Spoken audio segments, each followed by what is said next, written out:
Special greetings from Cameroon. My name is Clementina Njang Young. I work with the Cameroon Baptist Convention Health Services as the head of department for the communications department.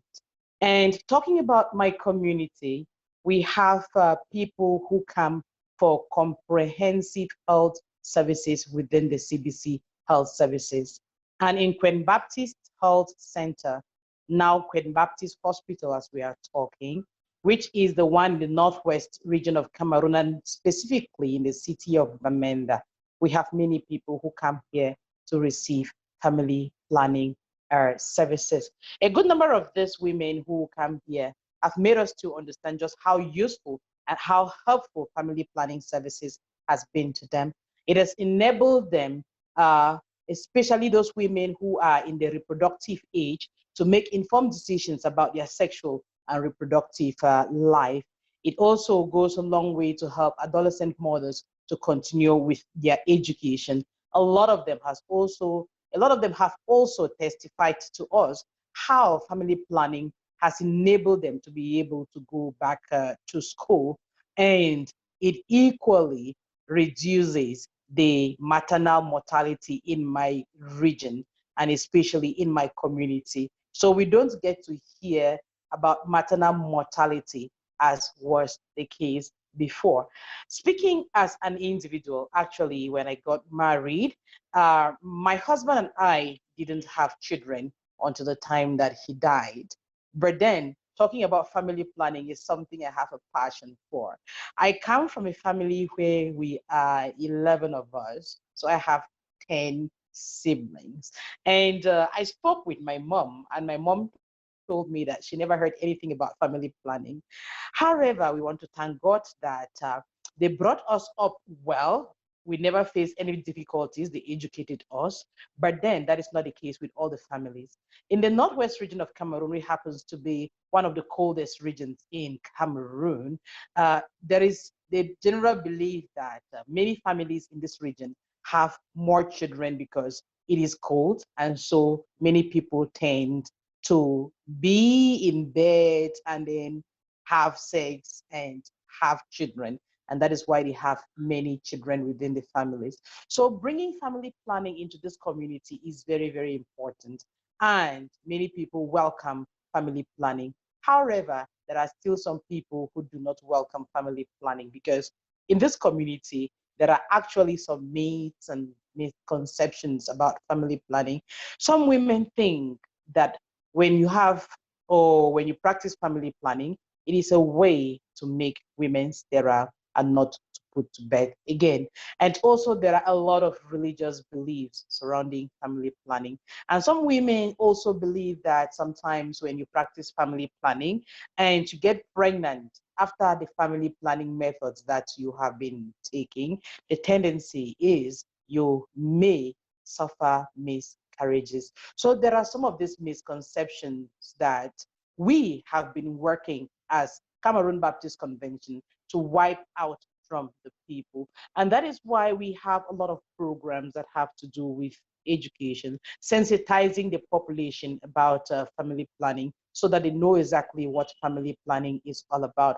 Practicing family planning has none of those uh, things that they will think will happen to them. We let them know that there are so many women who have practiced family planning and still at the end of that family planning method, they have been able to have their children and they have delivered them without a problem. And we are also using leaders, traditional rulers, especially within my community, and some leaders are the people that we know when they talk about family planning, when they talk about any other thing, any other health campaign that we have, the people will easily believe and take to what they say.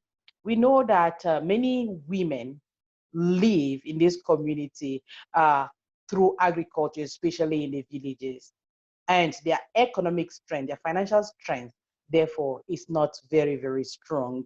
And so practicing family planning sometimes is very important so that from the little amount of money that they have, they should be able to take care of the number of children that they have. They will be able to send them to school. They'll be able to clothe them. They'll be able to feed them well, and there'll be no problem when these children grow up.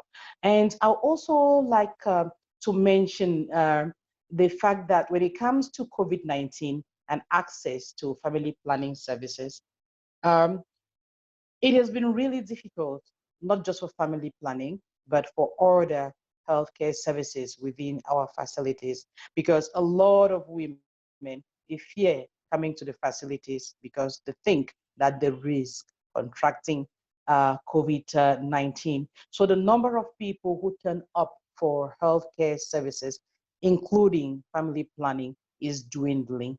That is something that has been going on.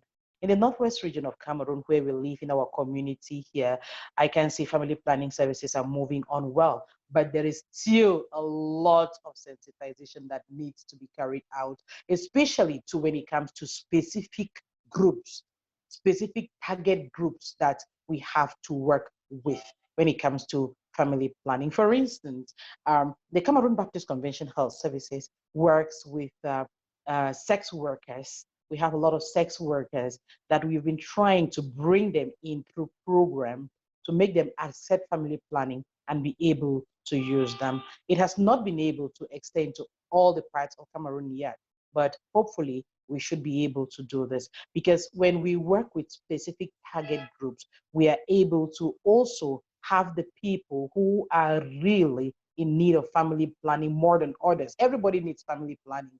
Everybody needs it.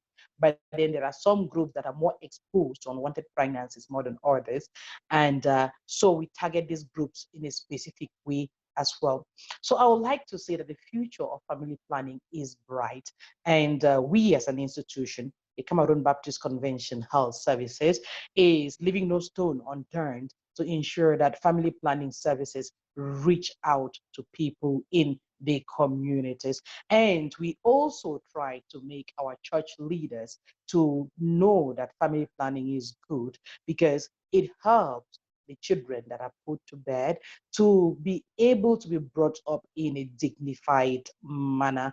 And so when talking to them, it's always good to also back it up biblically for them to understand why family planning is important for people to practice. They can practice the natural methods. Some of them can practice the artificial methods, and it all depends on the choice of the individual. We give them the information and they are able to make informed choices. Thank you very much and have a great time.